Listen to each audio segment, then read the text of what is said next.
os momentos que antecederam a crucificação, Jesus enfrentou uma avalanche de desprezo e de humilhação, marcada por uma crueldade sarcástica.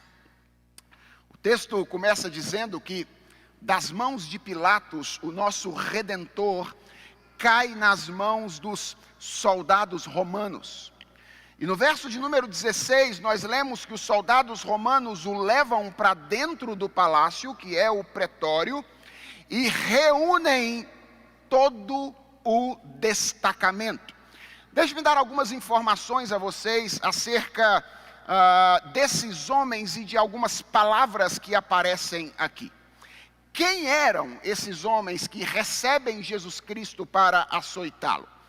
Eram homens militarmente treinados e que participavam de um esquema de segurança que não tinha a menor preocupação com o excesso de violência. Irmãos, naquela época não havia qualquer preocupação com os limites impostos pelos direitos humanos. E os romanos tinham uma estratégia muito característica para lidar com situações de risco, como era a situação de Jerusalém no período da Páscoa. Os romanos geralmente destacavam para esses lugares homens de outra nacionalidade, vindos de lugares distantes, que muitas vezes sequer falavam o idioma do lugar no qual eles estavam, para garantir que nenhuma identificação emocional pudesse existir entre os homens que tinham a responsabilidade de reprimir o povo e as pessoas a quem eles precisavam reprimir naquela ocasião. Eram possivelmente, então, soldados que eram membros de outros povos conquistados pelo Império Romano, muitas vezes povos inimigos dos próprios judeus, a quem esses soldados tinham que reprimir nesta ocasião. Quantos soldados eram? A palavra traduzida aqui por destacamento é uma palavra que se refere literalmente a uma corte romana. E uma corte nada mais era do que a 10ª parte de uma legião, que por sua vez era um grupo de 6.000 soldados. Uma corte, portanto, era um destacamento de 600 homens. É provável que nem todos estivessem no pretório nessa ocasião em que Jesus foi entregue a esses homens, mas suponha que apenas a 10ª parte da corte estivesse no pretório naquela ocasião. Nós ainda estamos falando de 60 homens treinados para reprimir a violência de um povo naquela ocasião. E o que é que esses homens fizeram?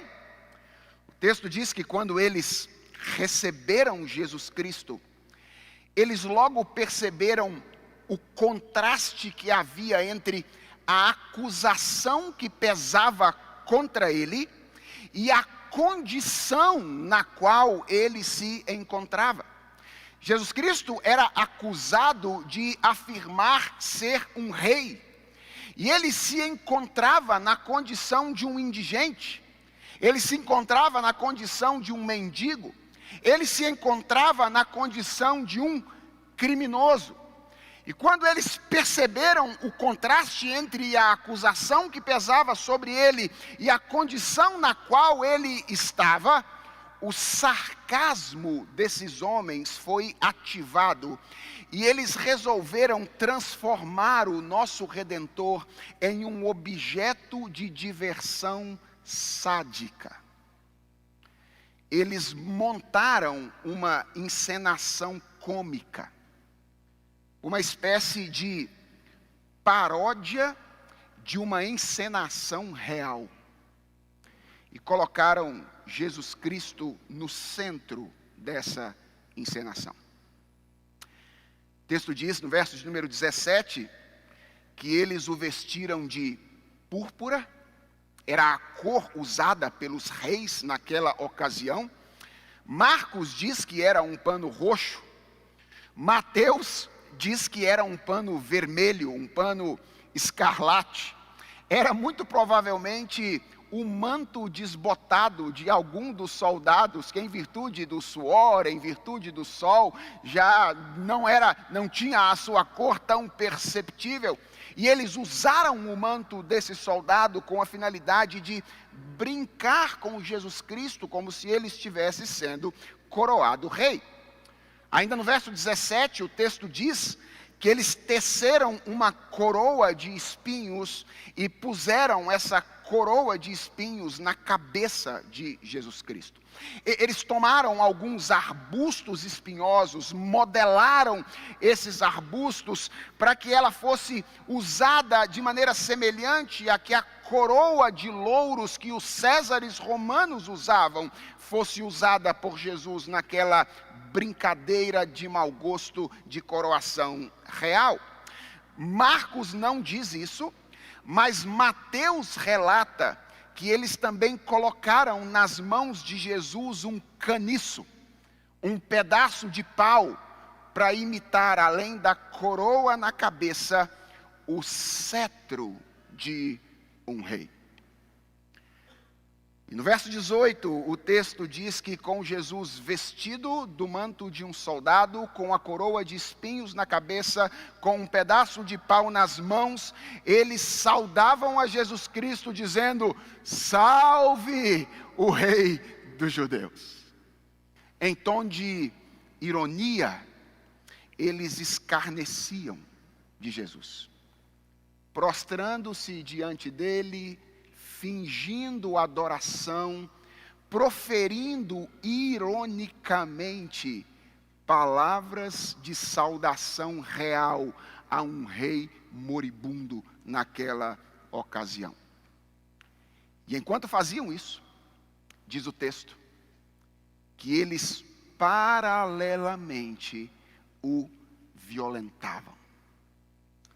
O verso de número 19 diz que eles davam-lhe na cabeça com um caniço. Eles golpeavam e feriam a cabeça do nosso Redentor, possivelmente usando aquele mesmo pedaço de pau que eles haviam colocado nas mãos dele com a finalidade de imitar um cetro real. E esse mesmo verso diz que eles cuspiam nele. Sim, irmãos, Jesus foi vítima deste que talvez seja o ato mais universal de desprezo e humilhação. E atenção, Jesus não foi cuspido por uma ou duas pessoas. Se nós estivermos certos naquela estimativa bem realista que nós fizemos anteriormente, foram mais ou menos 60 homens que depositaram a sua saliva na face ensanguentada de Jesus Cristo, já ferida ensanguentada pelas feridas feitas pela coroa de espinhos que aqueles mesmos homens colocaram sobre a sua cabeça. E esses atos de violência, diz o texto, eles eram cometidos continuamente pelos soldados, enquanto eles realizavam aquela sarcástica paródia de coroação. O texto diz que, pondo-se de joelhos, eles fingiam adorar Jesus Cristo. E eles fizeram isso até se cansar. Até olhar para Jesus Cristo e dizer: nós já não temos mais onde brincar com a cara desse infeliz. E o verso de número 20 diz que depois de o terem escarnecido desta maneira que eu acabei de descrever, eles tiraram a púrpura com a qual eles o haviam vestido, eles tomaram as suas roupas que eles haviam tirado dele, já ensanguentadas em virtude do seu açoitamento, e lhe puseram novamente essas vestes quando o conduziram para fora com a finalidade de o crucificarem. Irmãos, o que nós encontramos aqui neste relato, dos versos 16 até o verso 20, de Marcos capítulo 15, é uma descrição bastante nítida do desprezo, da humilhação e da vergonha que foram experimentados pelo nosso Redentor nos momentos imediatamente anteriores à sua crucificação. Jesus Cristo foi tratado como um louco. Jesus Cristo foi transformado pelos soldados romanos em um objeto de diversão e de escárnio. Jesus Cristo foi agredido, cuspido como a escória da humanidade.